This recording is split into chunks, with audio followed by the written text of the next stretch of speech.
Welcome to Hacking Your Leadership. I'm Chris. And I'm Lorenzo. And Lorenzo, on this episode, I want to talk about an article that I saw by Thomas Keel called Why Leadership Teams Fail. And I like this article a lot because the dynamic behind how leadership teams work together. And when I say leadership teams, I'm talking about teams of people who are essentially peers to each other. There's no reporting relationships. But they have to collaborate, they have to solve problems, they have to strategize, they have to kind of steer the direction of the team or the organization together, and why so many of them fail and why some succeed. And I think that the way that Thomas kind of digs into this and figures it out, I like the way that he does this. And basically what it comes down to is there are components of leadership teams, kind of personalities that need to coexist, and not just coexist, but also be kind of highly refined. And I think that's the part that some other people miss when it comes to figuring out why something works or doesn't work. But I know you read the article also. What do you think about this? Yeah, I think it's a great article around just kind of group dynamics and how high performing teams function, but also like where teams get stuck. And to your point around just looking at the collective of a group of peers, those dynamics and how people show up every day, not just for themselves, but for each other and for the team, and their willingness to, I think, have some sparks fly. I think that's probably the biggest thing for me. Is like there has to be this this feeling of belief that everyone is here for the right reasons, that everybody here, has the same goals as far as like wanting to do really well, collectively as a team, but also individually, but also that everybody can come to the table and feel confident of sharing their thoughts, perspectives, and opinions without people taking it personal. And I think like it's that healthy debate that I think is really a big chunk of what I read when I kind of read through the article, and like either how do you create the space to have it, or how do you make sure that that when it's not happening, that you're putting spaces in to create it. Right, for sure. The two major components that are talked about here are competition and collaboration, and those two things are inherently opposing forces to each other, right? Like the more competitive a person is, the less collaborative they potentially are, and the more collaborative they are, potentially the less competitive they are with each other. You could be competitive with, you could look at like a football team or a soccer team or a baseball team, and they could be highly collaborative with each other on their team, and they view the competition is the team in the next town, and that's fine. But what Thomas talks about is when it comes to the competition part of it is the competitiveness with each other. Kind of vying for whatever the next, promotional spot is, or the, how to advance their own careers individually. And I like what he talks about because he doesn't say that those desires for individual advancement and feeling like your peers on that leadership team are your competition. That's not a bad thing. And I've always believed that. And it's this idea that are they your competition for potentially the next spot or the next forward advancement for your own career? Yes, absolutely they are. But that also doesn't mean you can put your personal advancement, your decisions can't be rooted in that over the success of the team as a whole. And it's that kind of dynamic. It's almost the A Beautiful Mind, Russell Crowe movie. What he talks about is every individual has to do what's best for themselves and what's best for the group, not just what's best for themselves or just what's best for the group. It has to be both in order to work. Yeah, no, it's a great call out, and I think it's it's kind of the same conversation that I have a lot with people around the idea of like ego and confidence, and it's kind of like you need to have it. Like you've got to be able to be very confident and capable of showing up and doing what you do well. Where it can cause problems, or when you get blinded by it, is when you either don't take in other information or perspective. You're not willing to have open debates and to collaborate and be able to even compromise in some instances. But like it just drives you to feel like all you know is the right way to do things and everybody should do it your way. And I think like what you're talking about is that idea of like you need to have some elements. You need to have people that are really driven in a space, but there has to be this piece of it where they understand that like the team winning and the team getting the work done benefits everyone. Right. And yes, while your peers may be your competition in other opportunities, the best that you can do is show up at your best and support your peers and work through that way, and then allow a decision to be made. That could be a really tough journey for some people. I mean, me personally, it could be the same way. As like as much as I would want in my early leadership career to like, let's go for the team. It's a team win. Let's celebrate the work that we're doing. It still hurt if you saw one of your peers get a promotion into something when you're like, I was also going for it and I was a part of that team and I did the work. Like that's a part of this element. But I think you said it, like you have to truly have a high performing team that's able to maintain that and have a healthy culture. You have to have that element that is like, okay, like I'm okay with doing my best with my peers and letting one of us on our team win. I'm going to celebrate their win, and I know that if we continue this way of doing things, it's just a matter of time before I get my opportunity as well. Right, for sure. And I like that specific example that you gave there, because I think what we haven't spoken about yet in this topic, but I think is very important in terms of figuring out the success or getting a leadership team of peers to the point where they have these things and they have them in the right balance. A lot of that has to do with whoever the leader is of that peer group. That person's leadership influence on the peer group that all report to that one person is very, very important. Because if you watch somebody get promoted to a position that you wanted, if your thought process is that person didn't deserve it, how did they get it? I wanted that, versus wow, I know I was qualified for that and I wanted it, but I could totally see how they're qualified for it too. And obviously that it was their time and not my time. A lot of that sentiment comes from how it's positioned to the people who applied for that job and didn't get that job by the leader who'd made that promotional decision, by the hiring manager. And if that relationship between the hiring manager and this group of peer leaders who have to figure things out together, if that's a good relationship where there's trust involved, then that person coming to you and saying, hey, Lorenzo, I want to let you know this was a really, really tough decision, and this person got it, you didn't get it.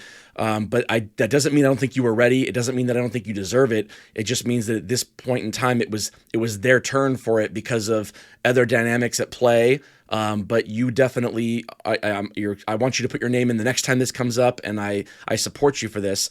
That kind of conversation that is happening doesn't allow as much of a person kind of creating the story in their own head about what happened. You have to have those conversations with the leaders, and that's a big part of making this happen. You have to have that safe space to create this environment between people. And so what Thomas talks about is there are three kind of different potential scenarios that can cause a leadership team to fail here. He talks about the Shark Tank, the petting zoo, and the mediocrity. In the Shark Tank, there's so much competition individually that nobody wants to collaborate. In the petting zoo, there's so much collaboration or desire for harmony that no one wants to challenge each other, no one wants to compete with each other. And then in the mediocrity, there's not enough of either. So there's not enough competition and there's not enough collaboration. It's just kind of like people are okay with moving through life without kind of advancing. And so the fact that these two elements of competition and collaboration, it's not just that they need to balance each other, it's that they need to balance each other, but they also both need to be very, very high. A lot of competition, a lot of people who really view their peers as their competition to move up, but not at the expense of that collaboration, right? Or they don't view their peers as where the consensus, the group dynamic and the consensus is so important that overpowers any desire for individual advancement, because then you have people who don't come to the right strategy because no one's challenging each other. No one's pushing for their voice to be heard in the group. They're all just kind of trying to figure out quietly to themselves what sounds the best or what makes everybody happy, and then you never get to the right answer that way. So this kind of like, how do you get both to raise in a way that where one doesn't overpower the other one? It's not an easy thing to do. And it's even harder to fix once it's broken. Yeah, and I like the part as well where the article kind of breaks into like adjusting to changing situations, and because again, I think even in the space where you have a team that I think is highly competitive and highly collaborative, one of two things can happen if there's like long spaces and times of stability, as in nothing changes, the team doesn't change. Yes, they're producing at a high level. Yes, they're working really, really well together. But then those things become normalized a lot, and then they become kind of taken like for granted. Sure. And then any type of an argument starts to feel like it's on 11. Or at the same time, a team that's always constantly seeing change, that's doing a good job of kind of being able to be adaptable, can have trouble when there's no change over time, when things become stable. If they're used to having new people, I'm saying, like, so like they get I bored. also like exactly right. Yeah, I just like, I like the idea of understanding that like adjusting to changing situations is also a major component of this, because in both cases, and when you have a team that's doing really, really well, in balancing those two things, it becomes a real issue if you don't have some change or some challenges that are happening to that team, for them to have to work through it and figure it out and then reset and readjust to make sure that they're having those two things in a really healthy way. Right, for sure. This idea that that in any of these situations, a single team member who makes moves that are self-serving and that abandons the collaboration, that will cause others to do the exact same thing, because no one wants to feel undermined. No one wants to feel like they're being left behind. And if you are on a highly competitive team where one person decides to abandon the group dynamic and they just go off on their own to make moves that are self-serving, it can make other people who are also highly competitive start to think, oh, am I missing something here? Is this what we're doing now? Then people start making more self-serving moves, and it moves into this area of the Shark Tank where everybody's kind of vying for themselves, and people abandon the things that made the group dynamic successful. And then conversely, if you have this team of people where there isn't that level of psychological safety, what you said at the beginning of this discussion, where you like seeing sparks, right? Like sometimes the actual building of the group dynamic, the actual building of that trust, it's really hard to build that well when there are no sparks, right? It's like if you're lifting weights, if you only lift until it starts to burn a little bit and then you stop, you've essentially done nothing, right? Like everybody who knows that you lift until it starts to burn, and then that's when you're actually exercising the muscle, so you keep going until you can't. It's when it's burning that you make progress. And it's just, I think it's the same thing when it comes to group dynamics and kind of, I don't want to say arguing, but people who are passionate, trying to make sure that their voice is heard, while not bringing down intentionally somebody else's voice. That process is the only way that the group dynamic grows in trust and in psychological safety. It can't happen when there is no kind of situation where there would be sparks. That's just harmony, and that's fine. But if you don't have those individuals' circumstances where you can see the sparks fly and see how you get through it, it's very difficult to do. It's like I always believe that it's not that children shouldn't see their parents fight. Children should see their parents fight and then make up and see how they got through it, so they learn how to fight. It's not that you don't want to give them the impression that a happy relationship is one where there's no fighting. You give the impression that a happy relationship is one where you have two really passionate people who have their own opinions, but who respect each other enough to get through it together and get through the arguing. This, I think, is the exact same thing. Yeah, absolutely. And with that, it brings us to this episode's 1 minute hack. But first, a few words from our sponsors. All right, for this episode's 1 minute hack, here's what I want you to do. If you feel like you are on a team that could be defined as one of these three things, the Shark Tank, the petting zoo, or the mediocrity, first of all, if it's the mediocrity, the only really significantly impactful way to change that is to remake the team, is to have different people on that leadership team. Once a person has lost both the desire to compete and to collaborate, it's very difficult for that person to kind of find that again without that person being somewhere else or on a different team or kind of finding that love of whatever work they're doing again. But if you find yourself on a team of people where it's the Shark Tank, where everybody's competing with each other without collaboration, usually the source of that kind of conflict will come down to one or two people, and you may know who they are already. And it's those people that kind of drive everybody else to feel like they have to meet where those people are, but it's stressful for those other people. It's less stressful for the ones causing it and more stressful for the ones who have to feel like they have to meet those people where they are. Those people are the ones that need to go away or change their behaviors in order to make that Shark Tank feeling go away. And then in the petting zoo, the only way to kind of get out of that kind of too much collaboration, not enough competition, is to provide as much data as you can to the team members so that when the debates or the dialogues start on how to move something forward, the opinions being put forward are data-driven, not subjective opinion, feeling-driven. And sometimes it's hard to avoid it. Like there's going to be maybe some of that kind of, I have a gut feeling this is the right way, and there's nothing wrong with that, but there has to be some data to back it up also. And the more you can push data into the system to make those decisions on strategy or whatever the way forward is kind of able to be rooted in that, the less likely you'll get people feel like when their idea wasn't the one taken, it wasn't a slight against them. It was that it was a decision based on data. And so the more you can have situations that you can make that happen, the more likely you'll be to drive that higher level of competition, because people on the team will feel like, I just need more data, or they'll try to figure things out on their own about whether or not their idea is good before they bring it to the table, and then they'll be confident they have the data to back it up when they present it to the group.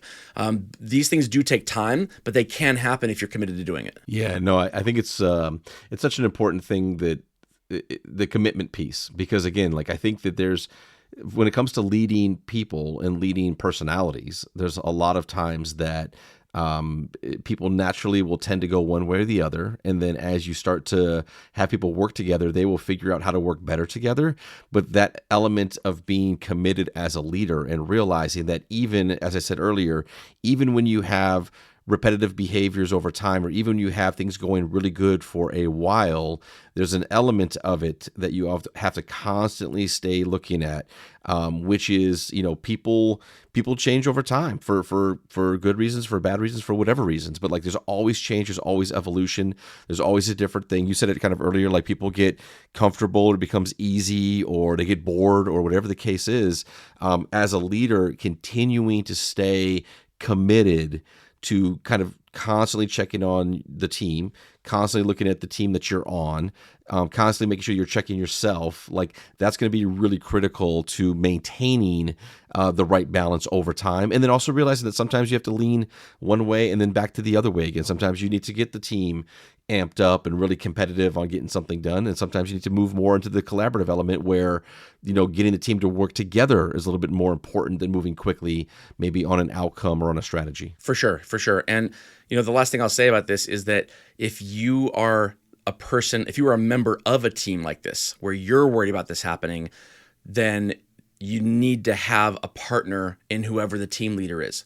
Who you and your peers, whoever the team of people that you're on, who is a Shark Tank or a petting zoo or a mediocrity, the person who runs that team needs to be a partner in this, because if it is a situation where everybody's too competitive, then you trying to step up to change it on your own without the support of whoever the collective leader is just going to is going to be viewed through the lens of, oh, you're doing more competing, you're trying to advance yourself, you're trying to kind of put yourself above the fray.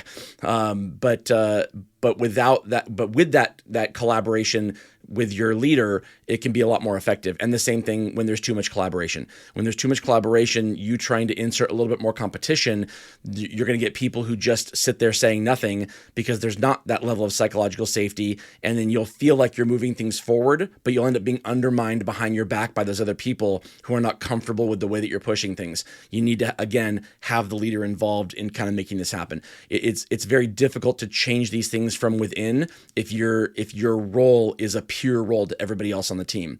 But if you're looking at a team of people reporting to you as a leader and you're seeing this on that team, you know the way forward. You know how to kind of make this happen. You know which people on the team you can partner with to kind of drive this or kind of raise the level of one of these things versus the other. But it's very important that you do so, because the longer it sits in the way that it is, the harder it will be to change. Absolutely. And with that, it brings us to the end of this episode. This is Hacking Your Leadership. I'm Lorenzo. And I'm Chris. And we'll talk to you all next time.